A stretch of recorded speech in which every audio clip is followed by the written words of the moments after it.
Hey, movie fam. We're back, and today we're getting into the spooky vibes of Night Swim. This psychological thriller hit the screens on January 5th, 2024, and it's supposed to be a suspenseful ride that'll keep us hooked. Well, fingers crossed, right? I caught this one last weekend, so let's break it down in the review. Before we start the review, I want to give a big thanks for hopping on board. Your support means the world. Don't forget to hit that like and subscribe button for more interesting movie reviews like this. It really helps my channel, and also drop a comment below with your movie suggestions or what you want more reviews on. Your input helps us grow this awesome channel. All right, let's dive right in. You know, January is usually a weird time for horror movies, right? I mean, it's usually a time for romantic movies since Valentine's Day is usually right around the corner, but sometimes it's something about a new horror flick at the beginning of the year that just feels right. Unfortunately, Night Swim might not be one of them to me. Does it stand out, or does it get lost in the same old Amityville-type horror stuff? Let's chat about it. So Night Swim isn't like those typical scary movies we see a lot. It was directed by Bryce McGuire, based on a 2014 short film by Rod Blackhurst. The movie was produced by Blumhouse in association with Atomic Monster. Blumhouse produced movies like The Purge, Get Out, Megan, Five Nights at Freddy's, and several other horror movies in the past. When it comes to this creepy theme of family moving into a new house, usually we see a kind of haunted, creepy house as usual. It feels kind of like stuff we've seen before at first, but this time it's not a haunted evil entity in the house. It's actually a pool that's evil, or I guess someone in the pool that's evil. So it's definitely a first for horror or thrillers movie genres we've seen in the past. So let's talk about how Night Swim did in the theaters as of this year, February 16th.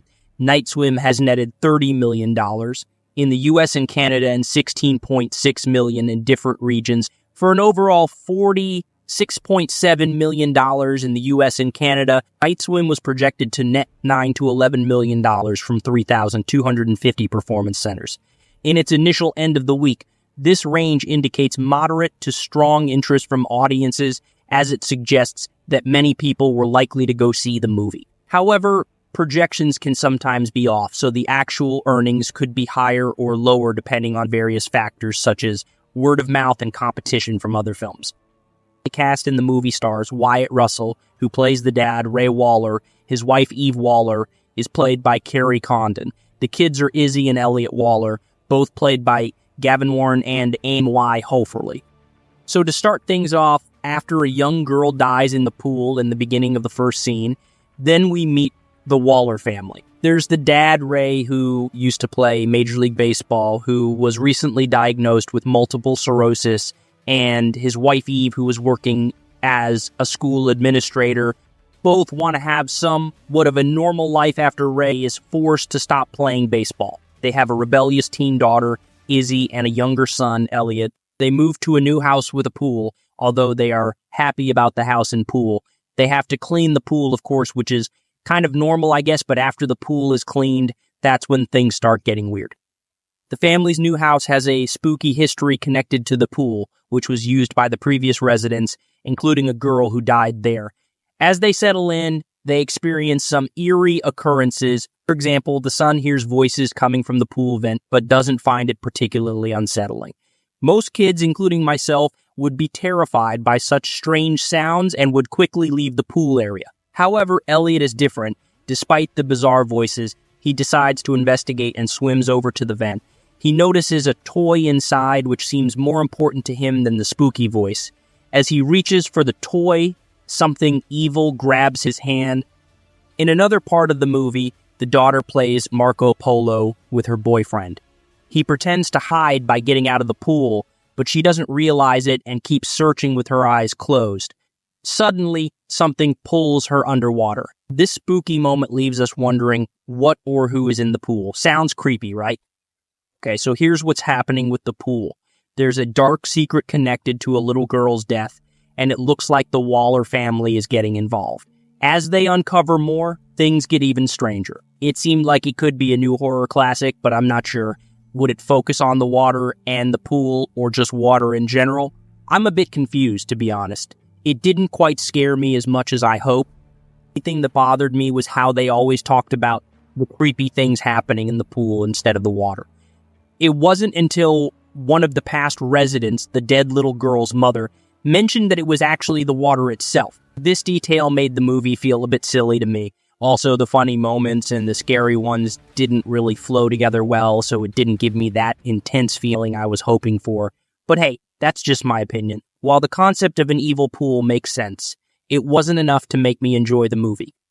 Although the characters had intriguing connections, I wish the movie focused more on the family relationships, particularly between the dad and the kids. Like in many past horror movies, there's a spooky spirit that is targeting the youngest family member. Strengthening the family bond could have made the story even more engaging for all viewers.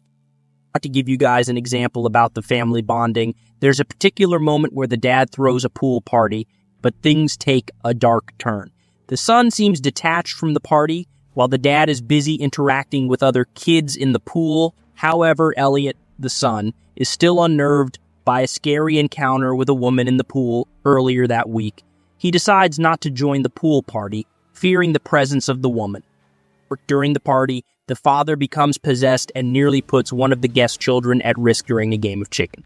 This incident terrifies everyone present, and the kid parents quickly intervene, urging the Wallers to stay away from them and their child while abruptly ending the pool party. Is it worth heading to the theaters to see Night Swim? If you're into thrilling suspense, I'd say go for it. But for die-hard horror fans, I'd lean towards a no. The sound design amps up the overall experience, bringing in a few jump scares. But honestly, there weren't many spine-chilling moments for those seeking true horror thrills. Did Night Swim follow the typical thriller formula? In some ways, yes. There were moments that were decent, but overall, it didn't quite feel like a horror movie to me. It leaned more towards suspense or thriller. Night Swim attempts to deliver a scary experience, but it feels like treading familiar waters. While it has some creepy moments, it lacks that truly impressive element. Perhaps we need something new in scary movies besides just a spooky pool or water theme. As for my rating, I'd give Night Swim a solid 2 out of 5 stars. It didn't quite live up to my thriller expectations, but it did have a few eerie scenes. It's not a terrible movie, but it didn't quite reach the level of greatness. If you've seen it, share your thoughts in the comments. Don't forget to give us a thumbs up, comment, share, and hit subscribe for more movie reviews down the road. Thanks for watching.